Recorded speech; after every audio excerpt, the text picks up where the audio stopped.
Hey, good morning. Yes, it is. It's Friday, November 17th. Yep, I didn't forget. Aaron, I apologize for the audio. Sometimes I swear certain things in my life are possessed, and this microphone is one of them. Because it seemed to I recorded the whole thing without touching it, yet it's coming in two different volumes. So may have to break down by another one. It's all coming from China and everything. Thanks for all the comments and stuff. I'll get back to them today and get them all answered. Thought today we would talk about, just life in general and how we adapt and what causes us to do things and not do things. All right, stay with us.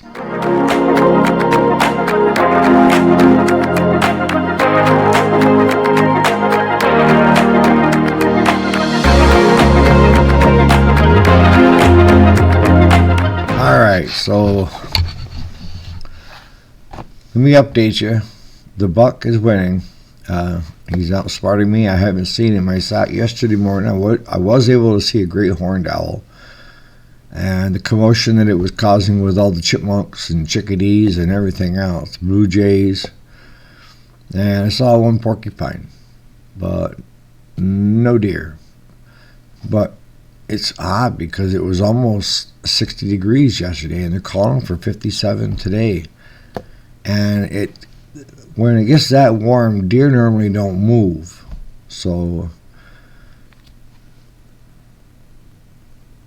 if the deer wins, I'm okay with that. All right, so talking about today is what makes people do things and not do things.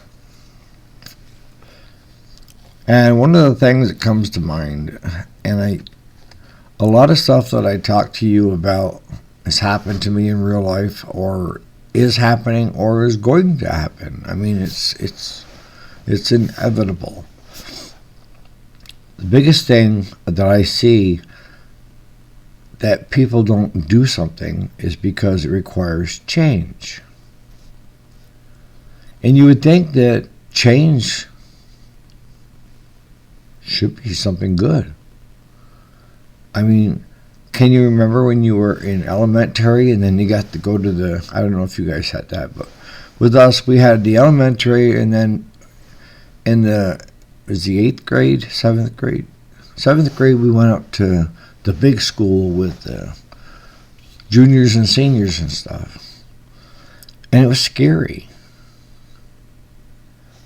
because it was a change. We had our routine since we were in kindergarten in the same elementary building, and we pretty much cycled the same thing Monday through Friday. And then our weekends were pretty much the same. But that's something that is inherent in all of us, and that is, no matter whether it's good or bad, we don't normally embrace change. And most often the case is it has to hurt more to change than it does to stay in that place and time for it to happen for some people.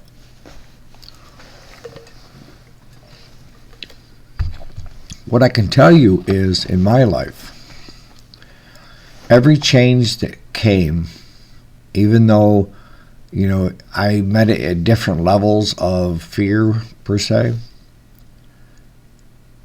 is that it has always worked out in a positive way. And I think a lot of how you embrace change is going to give you that, whether it be a positive or a negative, Getting married, that's a change. Now you've got somebody else that you're responsible for and that they're responsible for. And then if you decide to have kids, there's another change. Now you're a family. Now you have more mouths to feed, per se, and more responsibility.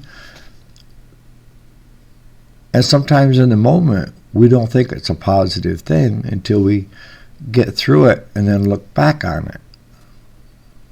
Some of the changes that I've gone through in my life, I've seen the positive right off, but the bulk of it, it was after I was in it for a while, doing the change, if that makes sense.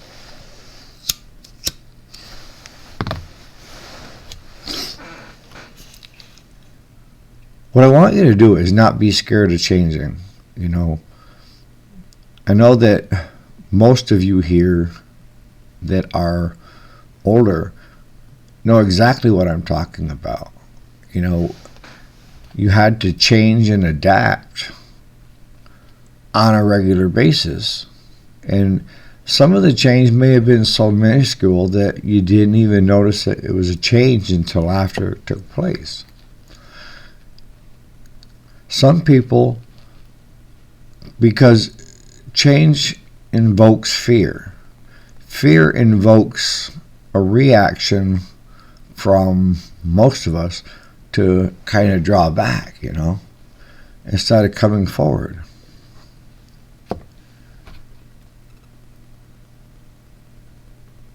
See, in the military, when they see a reaction, they're taught to go forward, go into it. And to be totally honest with you, those are the folks, when they leave the service and stuff, make and do well because they've been taught change is not a bad thing and not to fear everything. But the rest of us that haven't, and we're all unique. You've heard me tell you that. You're unique. So how you approach change is going to be different than how I do, or how Ed does, or how Jason does, Trevor, Amos, Scott, Aaron. We're all different. And how we approach it is going to be the deciding factor for us. Some people walk away from change, and some people run away from change because they don't want their life to change, because they're scared of what it might come next, And I'm trying to, this video today is about not being so fearful. And a lot of times, change ends up being good. We just got to change your mindset of running in the other direction every time there's a change. Does that make any sense? It sounds simple. I understand that.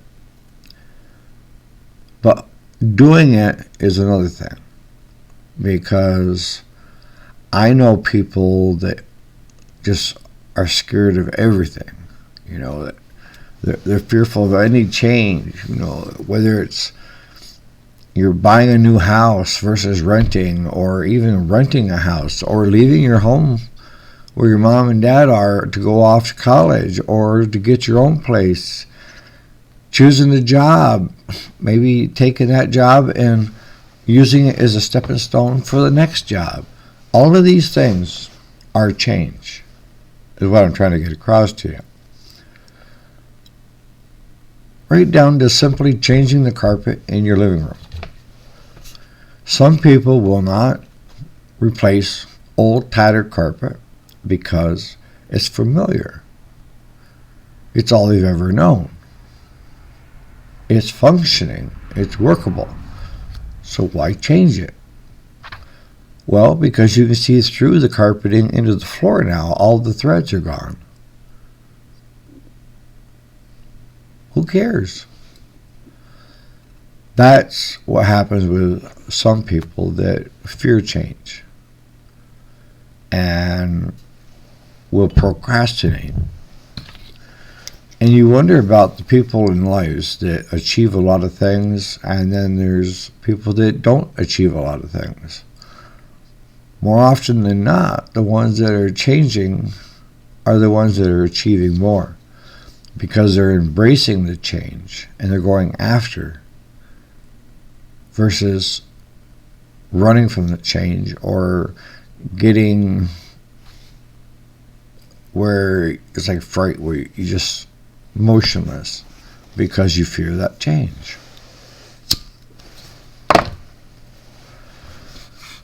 So what can we do as humans to help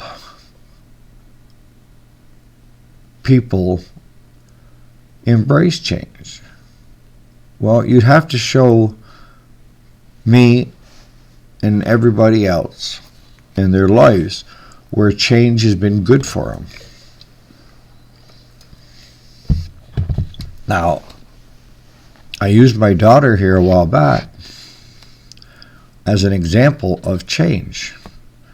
She's a mama bear, but she gets everything has to be kind of a certain way for her. And if there's something outside of that routine, it makes her fearful because she doesn't know the unknown. And instead of embracing, she's fearing the unknown. And this was simply just having a conversation with me, about a position in management come available, and should she go after it? And the answer is yes, unless it's something you don't want. But that would require a change from what she's doing to now managing people that are doing what she was doing. And that was fearful. She was fearful that she may not do good at it. And they may not like the way she does things. And, you can make... People are well known for making excuses of why not. But when it comes to making excuses why to, it doesn't seem to come into the formulation. But in her case, change was simply looking at that position and should I go for it? And she's not the only one that I talk with throughout my life here with giving advice, and that's what I do, is give advice. When you're in a situation where the only thing negative that could come back would be either they didn't hire you because they found a better applicant, which is possible,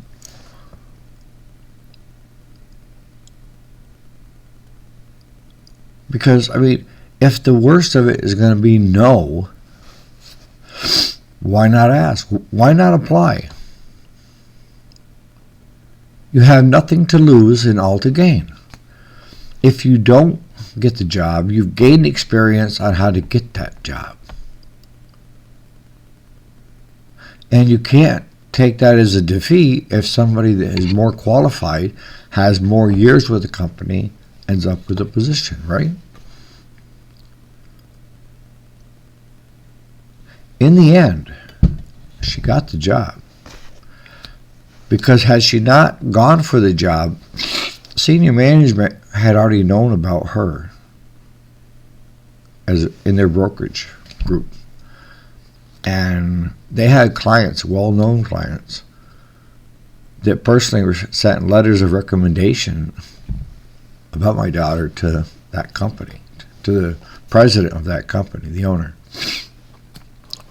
So had she not applied for it, they would have felt that she didn't want it, even though she really wanted it. But she ended up interviewing and getting the job, and now she has a job. And it's like, what was a big deal, is what she tells me. Because now that you're looking back on it, it's not as scary, and it turned out to be a positive change. But it's still a change.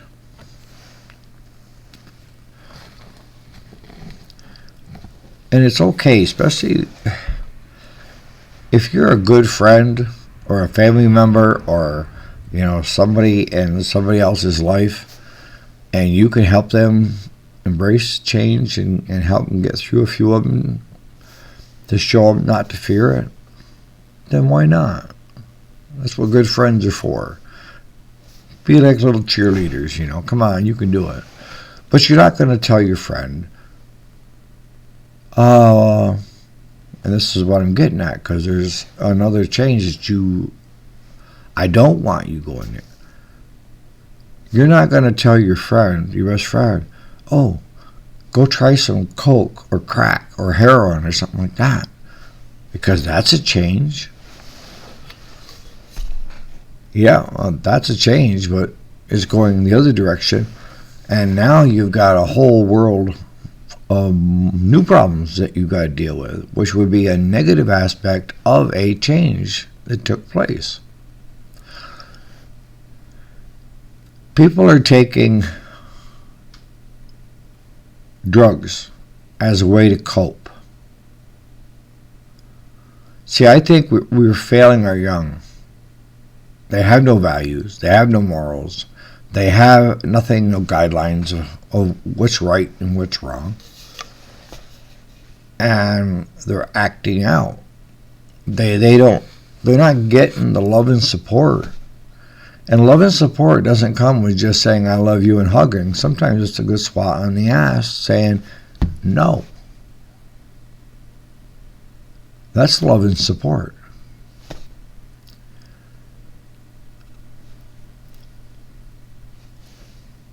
But recreational use is on the rise. And the sad thing is, we're losing a lot of youngsters to drugs.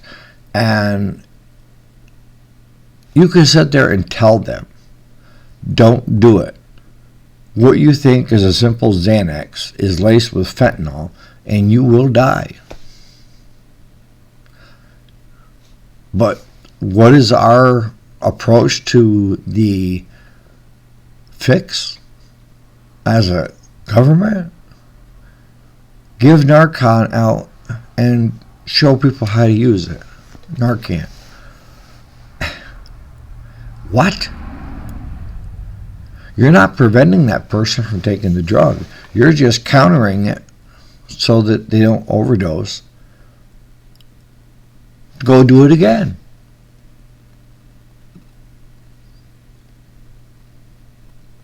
So there are things in life that you make decisions on that would be poor decisions. And only you know what is a good decision and what's not a good decision.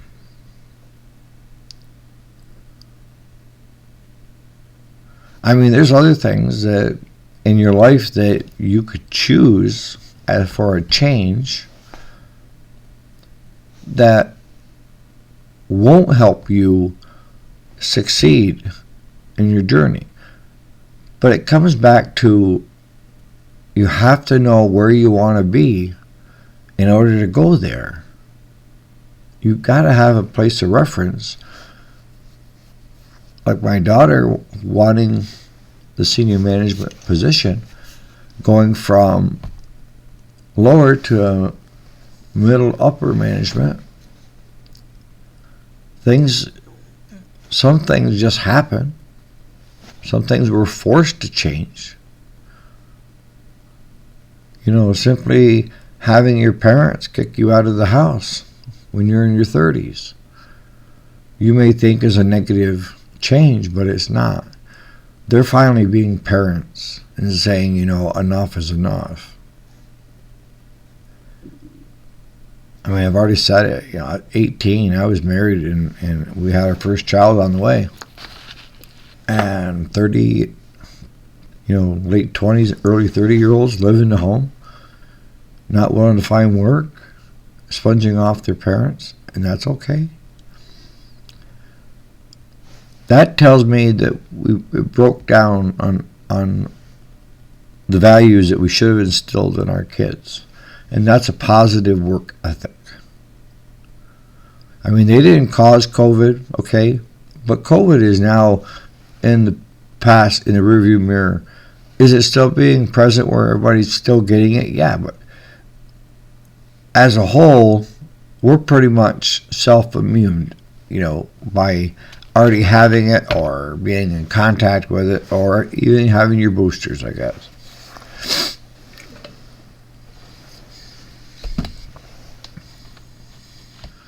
And some of the ways that we can embrace change is just simply by sitting down and listing the pros of why it would be good and the cons of why it wouldn't be.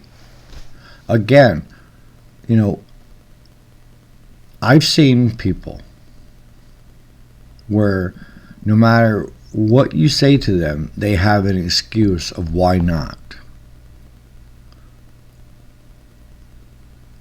And for those, it's all about you and getting you to change. Because if you follow the channel, you also know that my true feeling on it is you cannot make someone else do something, change, because you have no control over them. The only one you have control over is yourself. Of how you act, how you react, how you embrace your outward, it's just you. So by listing pros and cons, all right, that will help you on maybe some of the other changes that are going on or coming up in front of you of why you should go for it. And if you have a lot of pros to go for it and a few cons, then embrace it. Recreational drug use, you should have a lot of cons and not too many pros. Pro makes you feel better for a short time. Cons, addictive, death, it's. And the other thing that I want you to have, I call it no regret. And that is living through life and living it to the fullest so that you don't have regrets later in life. Saying, I wished I would have done this, I wished I would have done that. There's certain things that, successful people, business people give up.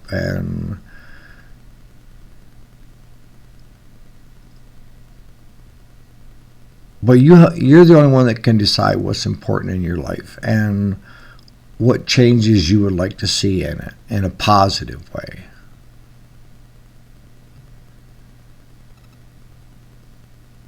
So on that note, I'm going to leave you with that just to ponder about.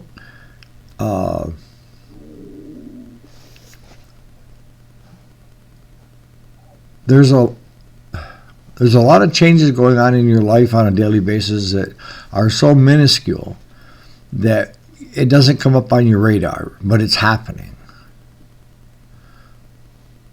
Whereas today I'm focusing on the ones that are in your rearview mirror or in front of you, and you're trying to make that decision of whether you should go or don't go. And if the reason you're not going to do it is because it's fearful or you're scared or you're worried that you may not get that job or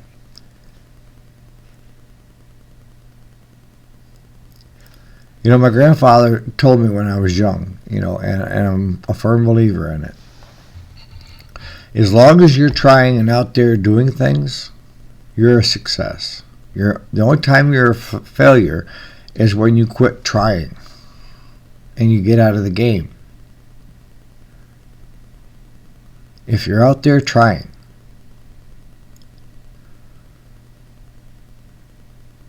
that's all that counts. All right, so we'll see you. I may pop one video off tomorrow or Sunday. I'll see how the time goes. I think the boys are coming in this weekend, and there's an auction going on Saturday tomorrow that I would like to go to. And you guys have a great weekend if I don't see you this weekend. All right, thanks so much. If you have any questions or even, your take on change, put in the comments. I'm surprised to see how you feel about change. I'm guessing the Amos embraces. I'm guessing the Ed embraces. But let's see where we go. All right, you guys have a great Friday.